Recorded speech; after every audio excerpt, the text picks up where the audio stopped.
The Etymologies of St. Isidore of Seville, an introduction. St. Isidore lived from around 560 to 636 AD in Spain. This period was in the early part of the so-called Dark Ages. This was when the collapsed Roman Empire had been splintered into a patchwork of kingdoms ruled over by Germanic tribes, but with the old Roman culture still lingering in the memory of the inhabitants of the former Western Empire. So we weren't quite to the medieval period yet, but this was the precursor to that, and the structures of the medieval period were sort of being formed at this time.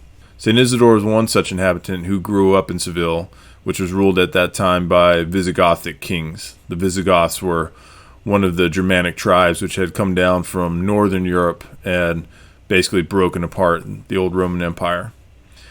And the time he lived was a period of warfare between the Germanic kings, and Isidore's parents probably moved away from Cartagena, where Isidore was born, because of an invasion and occupation by Byzantine forces right around the time of his birth.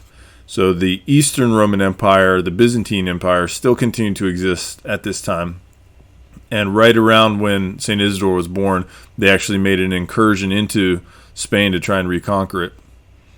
St. Isidore was educated in classical liberal arts at the cathedral school at Seville, where he would later become a bishop.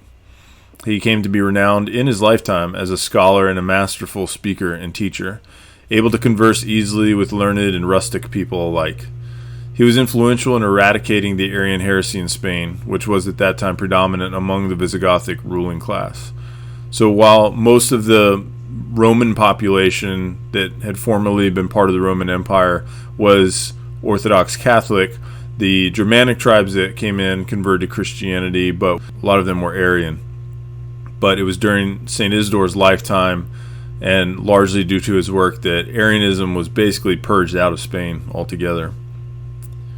He wrote many books, most of which survive to this day, but none would be as significant and influential as his Etymologies, which was written in a very plain and simple Latin prose, which is indicative of his talents as a communicator of lofty things in easy language. This work was the first major encyclopedic work of the post-classical era, and for this reason St. Isidore is the patron saint of the Internet. Isidore sets out in Etymologies to compile an encyclopedia that would be instructive to students of the classical liberal arts, covering the spectrum of topics that were then formalized into arts and disciplines. Now, it is an unfinished work, so he didn't get to all of them, but he certainly tried. The word encyclopedia we may understand in reference to its Greek root word paideia, meaning education, and thus such a word presents the cycle of education, encyclopaedia. His focus in the text is deeply grammatical, since deep mastery of language was the essence and focus of true education up until the modern era. His text progresses systematically through the trivium and quadrivium, then presents topics related to the sacred sciences, and concludes with the higher arts, which were the provenance of learned men like natural philosophy, warfare, and architecture. So these would not have been the scholarly arts per se, but they were higher arts. They weren't things like carpentry, the practical arts. So these were also studied by educated and learned people. His method is focused on etymology, which is one of the three divisions of the art of grammar, explaining the meaning and origins of words, as well as making distinctions, called differentiae in Latin, which clarify words and ideas, separate them from each other. He relies on and cites ancient writers extensively, although many of his citations are second or third hand or paraphrased. And one might think this is sloppy scholarship on his part, but he says in the book that he's relying mostly on memory for things he has read for such citations. And before you judge him too harshly, keep in mind this was common practice in those days where libraries and source texts were so few and hard to come by. Writers often had to rely on memory and paraphrase in this way. And this accounts for the popularity of books that were basically just compilations of quotes and excerpts from the classical authors.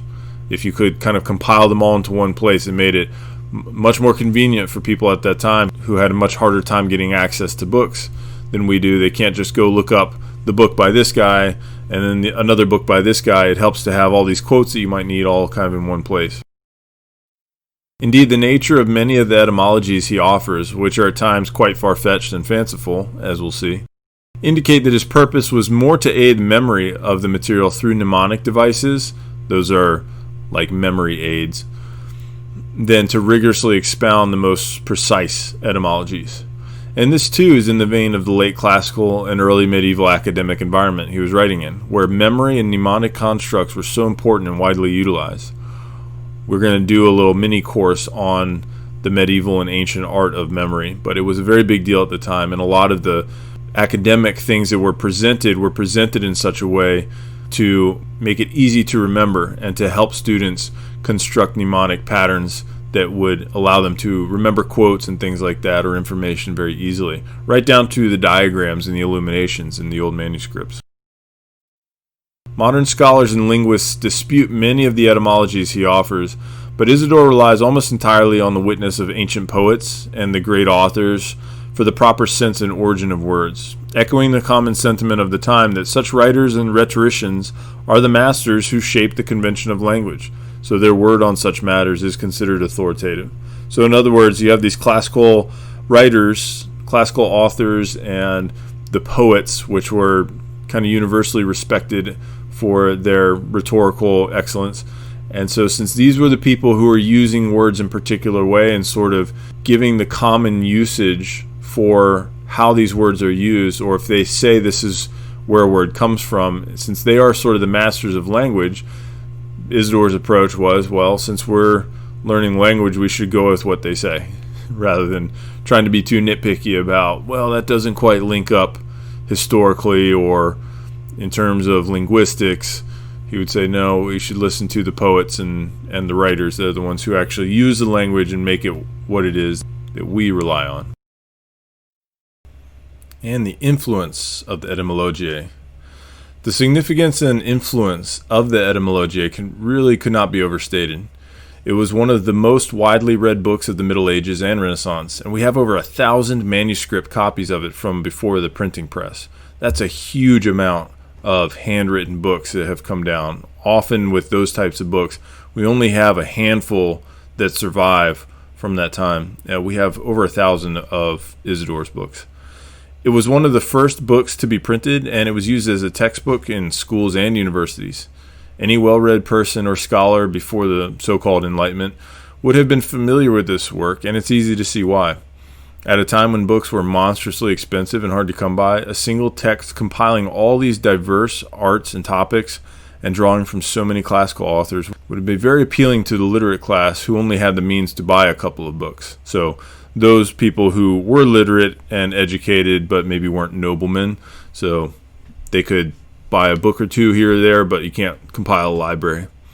Etymologies will be an ideal starting point to our course of studies, both as a cultural introduction to the academic mindset of the classical and medieval world, and as a good walkthrough of the classical liberal arts that will be addressed in more depth and detail in the core texts themselves, which will follow.